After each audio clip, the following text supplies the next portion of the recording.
Imagine waking up tomorrow and discovering that every loan on earth has vanished. No mortgages. No business loans. No government bonds. No credit cards. No corporate debt. At first, it sounds amazing. No one owes anyone anything. Humanity is finally free. But then something strange happens. Construction projects stop. Companies stop expanding. Governments slash spending. Banks freeze. Investment dries up. And within months, the global economy begins to suffocate. Which raises an uncomfortable question. If debt is something everyone says they hate, why does the entire world seem unable to function without it? Because despite what most people believe, modern economies are not built primarily on cash. They're built on promises. Promises to pay later. Promises that money will exist tomorrow. Promises that growth will continue. And those promises have become so large that global debt now exceeds hundreds of trillions of dollars. Far more than the amount of physical cash that actually exists. The strange reality is that the modern world doesn't run on money. It runs on debt. And once you see how the system works, you'll never look at money the same way again. To understand why, we need to start with a simple question. What is cash? Most people imagine money as something physical. Bills. Coins. Stacks of currency sitting inside vaults. But physical cash is only a tiny fraction of the money people use every day. When your salary arrives, you usually don't receive a suitcase full of banknotes. You receive numbers on a screen. When you buy groceries, pay rent, or transfer money, most transactions happen digitally. The majority of modern money exists as accounting entries. Numbers moving between accounts. And this is where things become interesting. Because a surprising amount of that money only exists because debt exists. Imagine a bank receives a deposit of $1,000. Most people assume the bank simply stores that money until someone asks for it back. But that's not what usually happens. Banks are businesses. They lend. If someone wants a mortgage, a business loan, or financing for expansion, the bank provides credit. In many cases, new money is effectively created through lending. A loan appears. A deposit appears. Money enters circulation. Which means debt is not simply borrowing existing money. Debt is often part of how new money enters the economy in the first place. This feels backwards. Because most people imagine money comes first and debt comes second. In reality, modern financial systems often work in the opposite direction. Debt creates spending power. And spending power fuels economic activity. Now multiply this process across millions of households, companies, and governments. Suddenly the economy begins to resemble a giant machine powered by future expectations. A family buys a house today because they expect future income. A company builds a factory today because it expects future profits. A government invests in infrastructure today because it expects future tax revenue. Everyone is pulling tomorrow's resources into today. And most of the time, it works.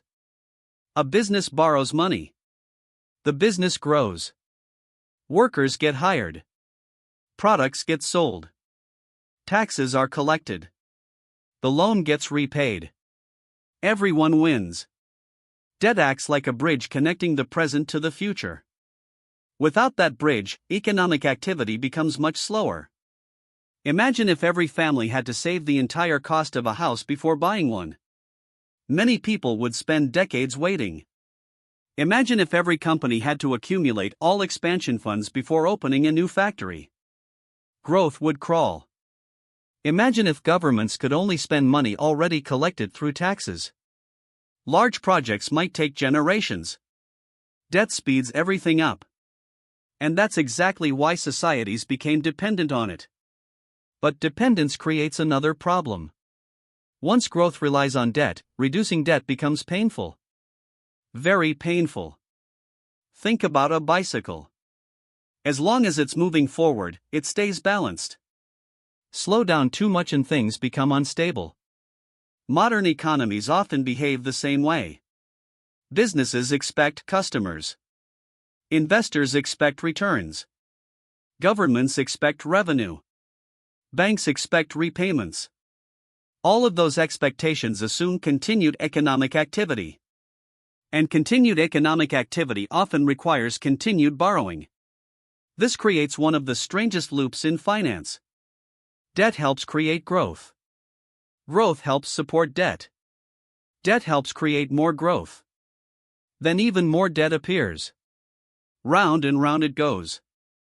Until the numbers become enormous. Today, global debt measures in the hundreds of trillions of dollars. Governments owe money. Corporations owe money. Consumers owe money. Financial institutions owe money. Entire systems depend on refinancing old obligations with new ones. That sounds alarming. And sometimes it is. Because debt has a hidden weakness. It works beautifully when confidence is high. It becomes dangerous when confidence disappears. Imagine a lender believes a company will succeed. Money flows easily. But if that confidence fades, lending slows. The company struggles. Investment falls. Growth weakens. The fear that caused the slowdown begins creating the slowdown itself. This is why financial crises often feel so sudden. The system can appear stable for years. Then trust breaks. And everything changes surprisingly fast. The irony is almost absurd. The world's financial system is often described as being built on money. Yet its most important ingredient is belief. Belief that loans will be repaid. Belief that governments remain solvent. Belief that markets remain liquid. Belief that tomorrow will resemble today. When that belief weakens, even large institutions become vulnerable. History offers plenty of examples. Banking panics. Debt crises. Market crashes. Each one looked different on the surface. But underneath, they often shared the same story. Too much debt. Too much optimism. And suddenly not enough trust. Yet despite these risks, debt continues expanding. Why? Because the alternative can be even harder. A rapidly shrinking debt system often means less spending. Less investment. Less growth. Less employment. The medicine can sometimes feel worse than the disease. So policymakers walk a narrow path. They want enough borrowing to support economic activity. But not so much that the system becomes fragile. Finding that balance is incredibly difficult. And sometimes impossible. Because nobody truly knows where the limit is until it's already been crossed. This brings us to the biggest misconception of all. People often imagine debt as evidence of failure. Something reckless. Something irresponsible. Sometimes it is. But not always. Debt built a huge portion of the modern world. Homes. Roads. Ports. Airports. Factories. Power grids. Technology companies. Entire nations developed using borrowed capital. The issue isn't debt itself. The issue is whether future growth can justify today's promises. And that question becomes harder to answer as debt grows larger.